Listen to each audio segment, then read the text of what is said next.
Welcome to Center of Math's Advanced Knowledge Problem of the Week. For this week's problem, we're given a group G and a p-Sylow subgroup P of G, and we want to prove the normalizer of P is equal to the normalizer of the normalizer of P.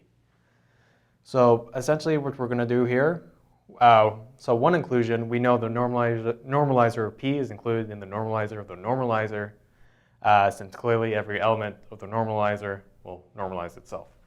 So really, we just want to prove one inclusion, and then we'll be finished.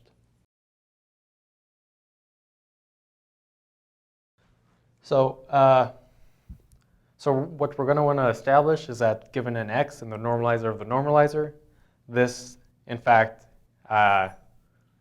when we conjugate p with respect to x, we get p again. So that p is, in fact, normal in this normalizer of normalizer. So to establish this, first, by one of Sylow theorems, we know all of the p-Sylow subgroups in a group are conjugate to each other. And so the normalizer of a p-Sylow subgroup, that's all the elements. When we conjugate p with those elements, we get back p. So p is, in fact, the only p-Sylow subgroup in the normalizer of p. So yeah, and now if we take x in the normalizer of the normalizer of the normalizer normalizes the normalizer. So the conjugate of x, conjugating the normalizer of p with x, we get back the normalizer. And so since all the elements in this subgroup go back into each other, when we, again, we're only going to have one p-Sylow subgroup in the image. And so when we normalize p stays within the normalizer of p, and p is getting sent to a p-Sylow subgroup, but the only possibility is p itself. So we must have that x p inverse x must give us back p. And so this just tells us that x is, in fact, in the normalizer of p.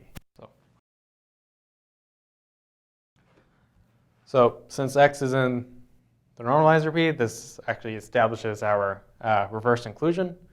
And so we actually have that they must be equal. So yeah, here what we did, we just looked at the element of the normalizer.